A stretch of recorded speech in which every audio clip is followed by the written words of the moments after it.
અને six Sixers માર્યા. એ six Sixers એને માર્યા એની પહેલા શું થયું હતું? કઈ ઘટના બની હતી? એને ફ્લિપટોપ સાથે ઝઘડો થયો એટલે એ એકદમ એંગ્રી હતો. એ એંગર એ સિક્સ સિક્સર્સ મારવામાં થર્ડ ફોર્સ તરીકે ઉપયોગ થઈ ગયો. એટલે નેગેટિવ ઇમોશન્સ આપણા લાઈફમાં આવી શકીએ એને જો આપણે સત્વનો ફોર્સ આપી શકીએ. એટલે કોઈ પણ દ્રવ્ય છે એ દ્રવ્ય ક્યાં છે એ એક એની લેવલ ઓફ બીઈંગ છે. દ્રવ્યની એક સૂક્ષ્મતા કે ઠોસતા છે. પણ એની અંદર કયો ફોર્સ આપણે એ દ્રવ્યને આપીએ છીએ, કયો ફોર્સ એમાંથી કામ કરીએ છીએ, એમાંથી આખી કોસ્મિક પ્રોપર્ટી એની બદલાવી શકીએ. આ સમજાય છે? એને તામસિક ફોર્સ આપીએ છીએ, રાજસિક ફોર્સ આપીએ છીએ. એક બે સ્ટુડન્ટ્સ હોય તો એક આગળ તો બીજાને જેલેસી, એ જેલેસીને થર્ડ ફોર્સ તરીકે પણ ઉપયોગ કરીને વધારે ભણી શકે અને ઓલાના ચોપડા પણ પાડી શકે. એટલે એટલે જેલેસી જે છે એનું દ્રવ્યતા એક જ છે. આ સમજાય છે? આપણે જયારે જેલેસીને 24 ને 48 ની વચ્ચે કે 96 માં લેવું પડે જેલેસીને. એને 96 માં લઈ લે કારણ કે ફૂડ ફોર ધ મૂન છે. પણ એની જો ફોર્સ આપણે બદલાવી નાખીએ તો તરત જ એ ઉપયોગ થઈ જાય, હાયર બની જાય છે. તો કોઈ પણ કોસ્મિક પ્રોપર્ટીઝ જે છે એ બે વસ્તુ પર નક્કી થશે કે એ વસ્તુ ક્યાં છે, આ ઓર્ડરની અંદર ક્યાં પડેલું છે, એબ્સોલ્યુટ થી એ ક્યાં છે અને એની ઉપર કયો ફોર્સ, તમસ, રજસ કે સત્વ કામ કરી રહ્યો. આપણે જો ફોર્સ બદલાવી નાખીએ તો આખી વસ્તુ બદલાઈ જાય છે.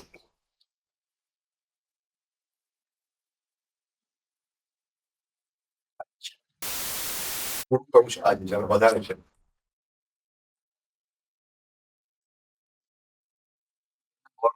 ચાલી જાય. હા, હજી થોડાક વાર સૂત્ર લેવા પતંગ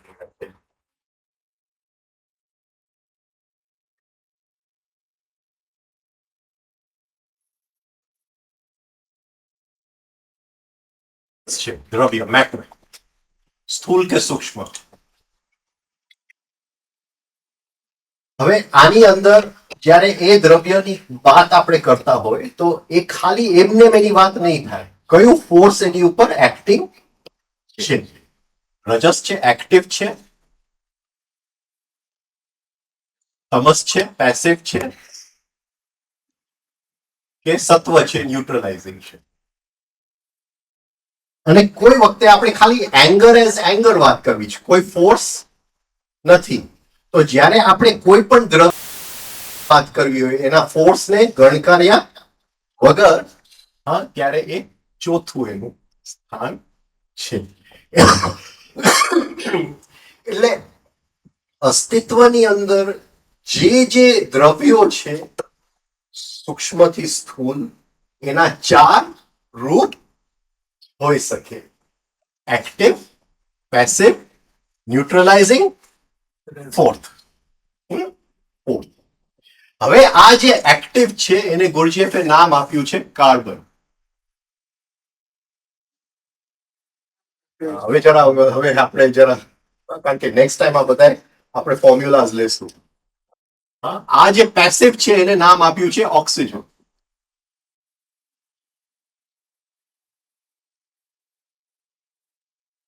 ન્યુટ્રલાઇઝિંગ છે નામ આપ્યું છે નાઇટ્રોજન.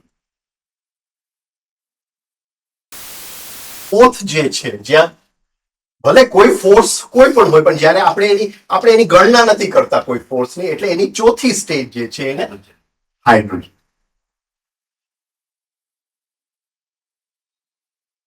એટલે જયારે એ કહે છે કે ભાઈ ઇનકમિંગ ઇમ્પલ્સ અંદર આવે છે પણ એ ઇનકમિંગ ઇમ્પલ્સ ડાયજેસ્ટ થતું નથી. એ એમને વેડફાઈ જાય છે. માણસ શું કામ વેડફાઈ જાય છે?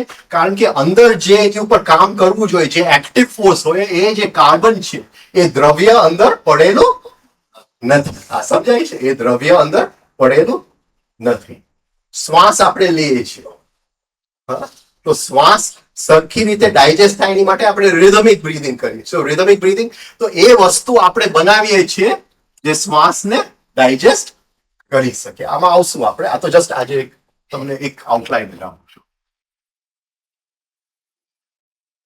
એટલે દ્રવ્ય છે એના 4 રૂપ હોઈ શકે: એક્ટિવ, પેસિવ, ન્યુટ્રલાઇઝિંગ અને hydrogen. Carbon, oxygen, nitrogen, hydrogen. હવે જે એક્ટિવ ફોર્સ છે, હવે જરા અટપટું થશે, એ 1 છે. પેસિવ ફોર્સ છે 2 છે અને ન્યુટ્રલાઇઝિંગ ફોર્સ છે એ 3 છે. 1, 2, 3. હવે જ્યારે આની વાત કરશું કાર્બન, ઓક્સિજન, નાઇટ્રોજન, ત્યારે CON, પણ જ્યારે ફોર્સ તરીકે વાત કરશું ત્યારે 1, 3, 2. શું કામ? આપણી નવી કેમિસ્ટ્રીની શરૂઆત આજે થઈ છે. એ શું કામ? સપોઝિંગ આપણે ગણીએ કે એક એક્ટિવ હોય પછી ન્યુટ્રલ થાય પછી because પેસિવ થાય. nitrogen is 12, oxygen is 16. ને નાઇટ્રોજન કેટલા છે? Carbon is 12. હા, 14 and this is 12. એટલે nitrogen will come in between. According to chemistry. This is according to chemistry. પણ આપણે જુદી રીતે લઈએ. આપણે જુદી રીતે લઈએ. If active force wants to go and meet the passive force, then he should go through the neutralizing force, right? Right. વચ્ચે ન્યુટ્રલાઇઝિંગ ફોર્સ જોઈએ, પણ ઓર્ડર ઓફ ક્રિએશનમાં શું હતું? ઓર્ડર ઓફ ક્રિએશનમાં પહેલા એક ફોર્સે કીધું કે મારે દુનિયા બનાવી છે. ફોર્સે કીધું હા તો ચાલે બનાવી છે તો હું બનવા માટે તૈયાર છું. પણ તારે બનવા માટે તો આપણે બેઉને કોણ રિઝોલ્વ કરશે કે આ ત્રણનું? તો એ ત્રીજું આવ્યું. એ નીકળતી વખતે ત્રીજું આવ્યું, પણ દ્રવ્ય તરીકે, ઠોસ તરીકે એ તમસ કરતા સત્વ વધારે સૂક્ષ્મ છે, પણ રજસ કરતા સૂક્ષ્મ નથી. આ સમજાય છે? એટલે એ 1, 3, 2 in order of density, in order of creation 1, 2, 3. આ સમજાય છે? ડેન્સિટી તરીકે, ડેન્સિટીને શું કહેશું? ઠોસ પણ, ઘનતા તરીકે સત્વગુણ તમગુણ કરતા ઓછું ગણ છે, પણ રજ કરતા વધારે.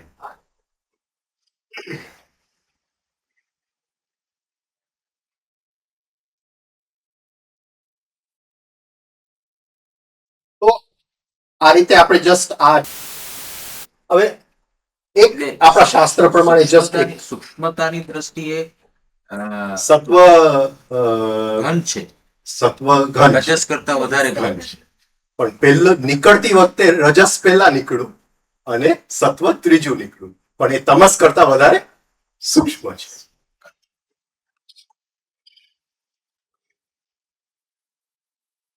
કારણ કે પરમાત્માની ઈચ્છા રજસમાં છે, ડિઝાયર રજસમાં છે. The desire energy which creates everything is રજસમાં. હવે જુદી રીતે લઈએ આપણે.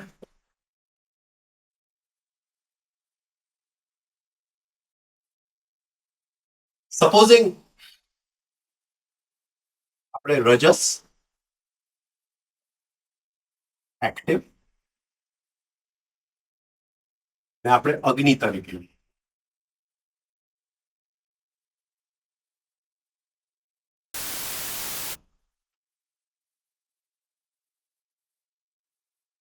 ન્યુટ્રલાઇઝિંગ આપણે વાયુ તરીકે.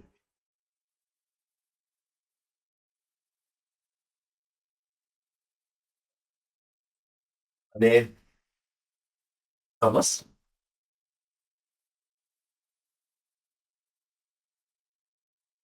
એસિડ આપણે પૃથ્વી તરીકે, જલ તરીકે, અપસ. આ 3 ગુણ છે. હવે એ 3 ગુણ જો એવી રીતે આવી જાય કે રિધમ એન્ડ બેલેન્સ આવી જાય કોઈ પણ લોકની અંદર, કોઈ પણ લોકની અંદર એ રિધમ એન્ડ બેલેન્સમાં આવી જાય તો જ્યારે રિધમ એન્ડ બેલેન્સ તો કોઈ પણ એક્ઝિસ્ટન્સ બનતું નથી, કંઈ પણ બનતું નથી, તો શું બનશે? આકાશ. ત્રણેય ગુણ કોઈ પણ લેવલે જો રિધમ એન્ડ બેલેન્સમાં આવી જાય તો શું બનશે? આકાશ. અને એ ત્રણેય ગુણ જ્યારે ઇમ્બેલેન્સમાં આવી જાય છે ત્યારે શું બને છે? પૃથ્વી. પૃથ્વી એટલે હાઇડ્રોજન. આ સમજાય છે? હા, કાર્બન, નાઇટ્રોજન, ઓક્સિજન. આ સમજાય? કાર્બન, નાઇટ્રોજન, ઓક્સિજન જો બેલેન્સમાં આવી જાય તો ગુમ થઈ ગયા, આકાશ તત્વ બની ગયું. અને જો વ્યક્ત થયું, કોઈ પણ વ્યક્ત લોક બની ગયું, એમાંથી કંઈ પણ મેટર, દ્રવ્ય, આ સાતે સાત લોકનું કોઈ પણ દ્રવ્ય બન્યું તો એને હાઇડ્રોજન એટલે પૃથ્વી.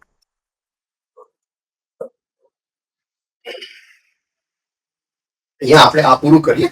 જસ્ટ મારે થોડા કે પતંજલિએ કઈ રીતે એબ્સોલ્યુટ ને લીધું છે, એને કઈ રીતે એબ્સોલ્યુટ જેને કહે છે, એટલે પતંજલિ એબ્સોલ્યુટ ને પુરુષ કહે છે. એબ્સોલ્યુટ ને પુરુષ કહે છે.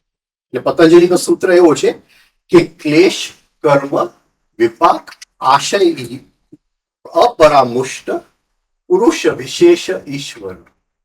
પુરુષ વિશેષ ઈશ્વર.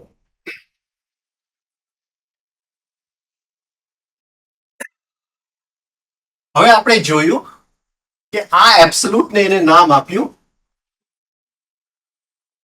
પુરુષ. એબ્સોલ્યુટ ને નામ આપ્યું પુરુષ. પણ આ એબ્સોલ્યુટ નો અંદર ત્રણ છે.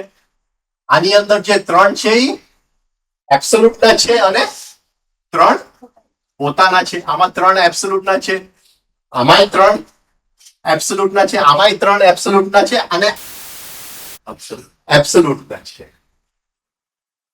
એટલે પતંજલિ શું કહે છે કે પુરુષ વિશેષ ઈશ્વર. પુરુષનો એ વિશેષ ભાગ જે છે, જે બધાય લોકની અંદર કંટ્રોલિંગ ફેક્ટર છે, જે ઈશ્વર છે, એ ઈશ્વર છે. આ સમજાય છે? એટલે એ જે ત્રણ ગુણ જે આપણી અંદર જે પુરુષમાંથી આવેલા છે, આ આપણે અર્થ હોય કે મૂન હોય, એને પતંજલિએ એટલે એબ્સોલ્યુટ ને નામ શું આપ્યું? એને પુરુષ. ત્રણ ને એણે ઈશ્વર કીધું. આ જે ત્રણ જે હરેક લોકની અંદર એ પુરુષનો જે ભાગ જે છે, જે કંટ્રોલિંગ ફેક્ટર છે, એ એક એક લોકનો એને નામ આપ્યું ઈશ્વર. પુરુષ વિશેષ ઈશ્વર. પુરુષનો એ વિશેષ ભાગ ઈશ્વર છે. હવે પતંજલિ હજી એક શબ્દ વાપરે છે, બ્રહ્મ. રાઈટ? બ્રહ્મચર્ય પ્રતિષ્ઠાયામ વીર્ય લાભ. એ બ્રહ્મ શું છે?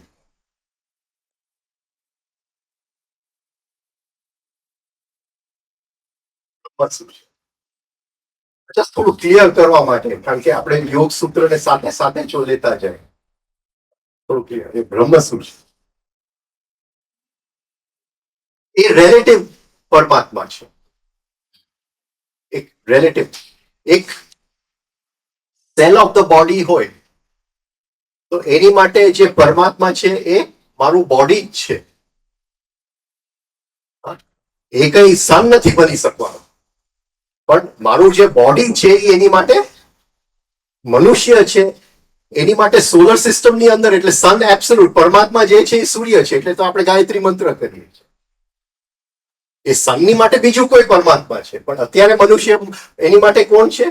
રિલેટિવ પરમાત્મા. રિલેટિવ એટલે સાપેક્ષ. એ ક્યાં સુધી આ જીવનની અંદર તો સૂર્ય સુધી એ પહોંચી શકે એની શક્યતાઓ છે. એટલે એ જે રિલેટિવ પરમાત્મા છે એને બ્રહ્મ કીધું. હા, એ રિલેટિવ પરમાત્માને બ્રહ્મ કીધું. એ બ્રહ્મ ક્યાં કેવી રીતે આવે? ડિવાઈડ બાય આનું ક્યાં હશે? ડિવાઈડ બાય આનું પ્લેનેટ્સ, આનું સન. એ રીતે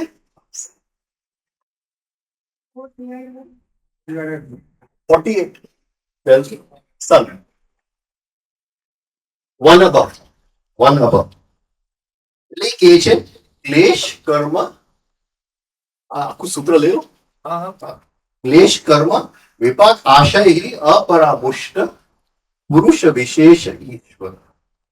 એટલે ઈશ્વર કોણ છે? જે ક્લેશ કર્મના વિપાકથી વિપાક બને છે, જે સ્ટોર હાઉસ ઓફ કર્મ બને છે, જે ચિત્તની એક ભૂમિ છે, ચિત્તની એક સબસ્ટ્રેટમ છે, જ્યાં બધાય કર્મ પડેલા છે, એ થી અપરામુષ્ટ, મુષ્ટ એટલે જે ફસાયેલો છે, પરામુષ્ટ એટલે સરખો ફસાય, અને અપરામુષ્ટ જે ફસાયેલો નથી. એ જે તત્વ છે આ 48 ની અંદર, એ જે તત્વ છે એ ઈશ્વર છે. આ 96 ની અંદર એ જે તત્વ છે એ ઈશ્વર છે. હવે ક્લેશ શું છે, કર્મ શું છે, વિપાક શું છે, અને એનો આશય શું છે, એ જરાક શોર્ટમાં આપણે જોઈને પૂરું કરીએ.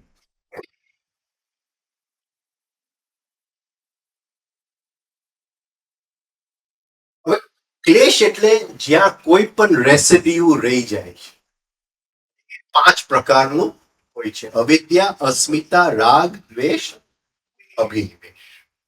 એટલે કઈ કરું છું એની અંદર કઈ પણ રેસિડ્યુ ને શું કહેશું ગુજરાતી?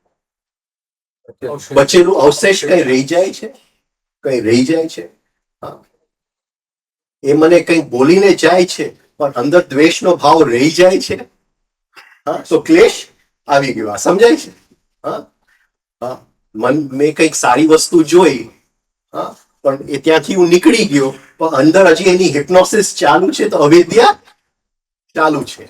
આ સમજાય છે હું શું કહેવા? એટલે એ કહે છે કે 5 ક્લેશ છે: અવિદ્યા, અસ્મિતા, રાગ, દ્વેષ, અભિનિવેશ. બહુ ટૂંકમાં કહું એટલે જીવનના હર પ્રસંગની અંદર આ 5 માંથી કોઈ પણ એક છે. હું વધારે હિપ્નોટાઇઝ થયો, અહંભાવ વધી ગયો, સેલ્ફ લવ વધી ગયો, અટેચમેન્ટ વધી ગયું, રાગ વધી ગયું, દ્વેષ, કઈ અંદર દ્વેષનો ભાવ આવ્યો, કે એમ થયું કે આવતીકાલે ફરીથી જોઈએ છે, કે આ તો અભિનિવેશ.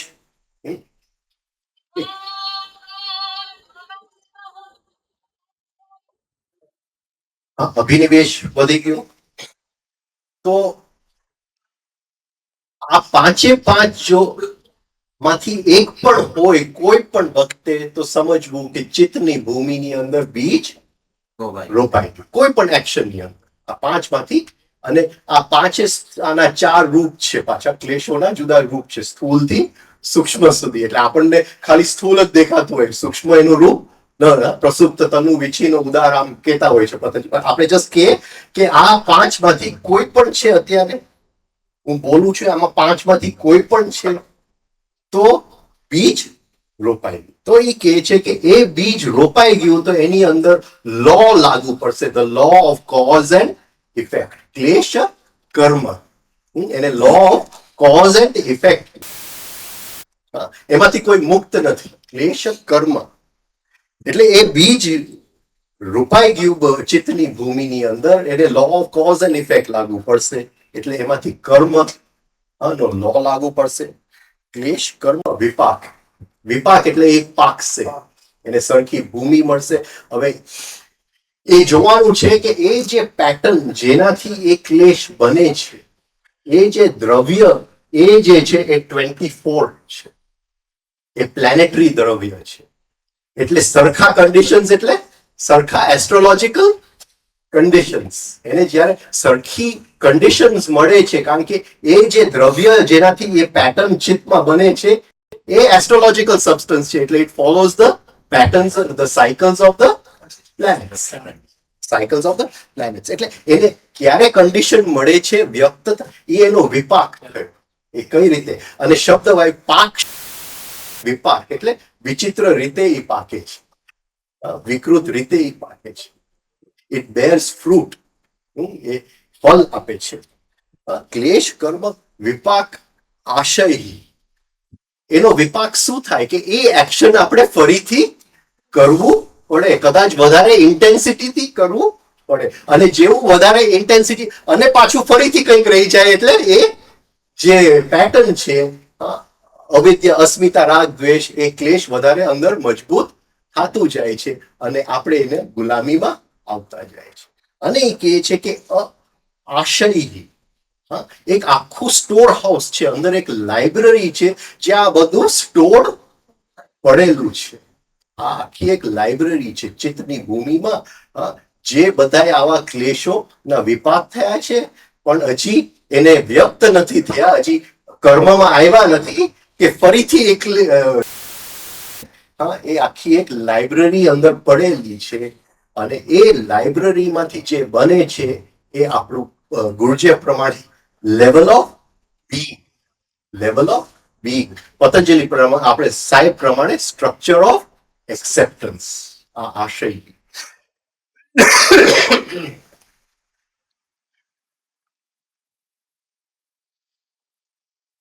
આપણે અસ્મિતાને સમજવું હોય તો આપણે અંદર એમ છે કે લાઈફમાં ક્યાંય પેસિવ ફોર્સ હોવું જ ન જોઈએ. હું બિઝનેસ કરું તો બધું સરખું ચાલવું જ જોઈએ. શું કામ? મારું બિઝનેસ છે. મારો દીકરો જો એક્ઝામમાં આવે તો બધા કરતા સારા માર્ક આવવો જોઈએ, કારણ કે એ મારો દીકરો છે. સમજાય છે? એટલે એ જે અવિદ્યા છે, મને દેખાતું નથી કે કોનો દીકરો છે, હિપ્નોટાઇઝ છું, એટલે એમાંથી જે મારો દીકરો છે અને એમાંથી રાગ, દ્વેષ અને અભિનિવેશ કે આ ચક્કર ચાલ્યા જ કરવું પડે છે. એટલે એ જે પેસિવ ફોર્સ ન હોવું જોઈએ, અસ્મિતા કહેવાય. કોઈ પણ અડચણ ન આવવું જોઈએ, કારણ કે મારું છે. એમાં કોઈ પણ અડચણ, હું જે શેર લઉં એ વધવો જ જોઈએ, બીજા બધા એના ઘટી જાય. રાઈટ? તો એ જે છે એને અસ્મિતા કહેવાય.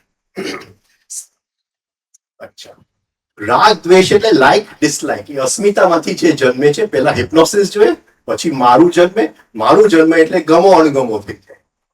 અમે ગમો અણગમો છે એ મારું ટકવું જોઈએ, એને અભિનિવેશ. આ 5 ક્લેશ, એ 5ના બીજ રોપાય છે અને આખું સાયકલ. એટલે આ લોઝ માંથી કેમ મુક્ત થવું? તો હર ક્ષણે આ 5માંથી એક છે કે નહીં એ જોઈ લેવું. 2 પણ હોય, 3 પણ હોય તો સમજવું કે વધારે હું ફસાતો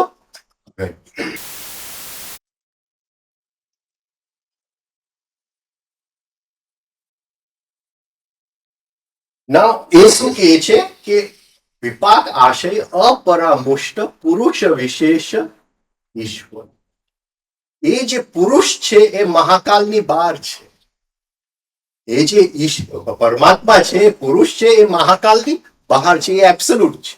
પણ હરેક વર્લ્ડ જે મહાકાલની અંદર એ ઈશ્વર છે. એ શેની માટે છે? એ ઈશ્વર એ એની માટે છે કે આ ક્લેશ, કર્મ, વિપાક અને આશય નો જે લો છે એ લો પ્રમાણે બધું ચાલે. એ લો થી કોઈ મુક્ત નથી. એટલે એ ઈશ્વરને ત્યાં મૂકેલો છે. એ ઈશ્વર એની અંદર છે, એ મહાકાલની અંદર છે, સમયની અંદર છે. છતાંય એક આગળ કહે છે ક્લેશ, કર્મ, વિપાક અપરામુષ્ટ પુરુષ વિશેષ. પણ એનાથી એ બંધાતો નથી. ભલે એ અંદર છે પણ એ એનાથી તો નથી. આગળ એ કહે છે પૂર્વેશામ અપ્પી ગુરુ કાલેન અનવચ્છેદા. કાલેન એટલે મહાકાલથી એ બંધાયેલો નથી. અનવચ્છેદા એને છૂતું નથી, એને અડતું નથી કાલ. ભલે એ અંદર છે પણ એને એ અડતો નથી. અને પૂર્વ જે કીધેલું છે આની પહેલા પૂર્વેશામ એટલે શું કીધું? ક્લેશ, કર્મ, વિપાક, આશયનો એ ગુરુ છે, એ પૂર્વનો ગુરુ છે. એટલે એનો ગુરુ શેની માટે છે? કે આ લો બધાને લાગુ પડે અને કોઈને મુક્ત થવું હોય તો આ લો માંથી જ એ કોન્શિયસલી જો મુક્ત થાય, એ બીજ ન વાવે કોઈ પણ એક્શન ની અંદર, આ 5માંથી એક નું બીજ ન વાવે તો એટલો એ એમાંથી થેન્ક યુ.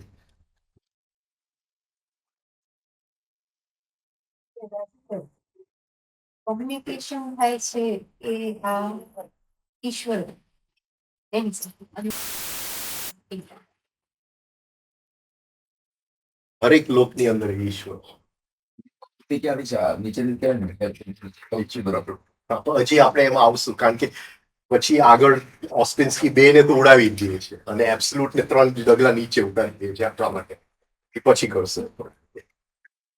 આપણે ત્રીજી જે ઉદ્ઘાટન છે નવા હોલનું, અને 29મી રવિવારે સાંજે એક મીટિંગ રાખી છે એની માટે. રવિવારે 29મી સાંજે 4:30 ત્યાં જ રાખી છે હોલ પર. પીજી ના પ્રોગ્રામ સાડા ચાર સારા ચાર સાડા ચાર રવિવાર 29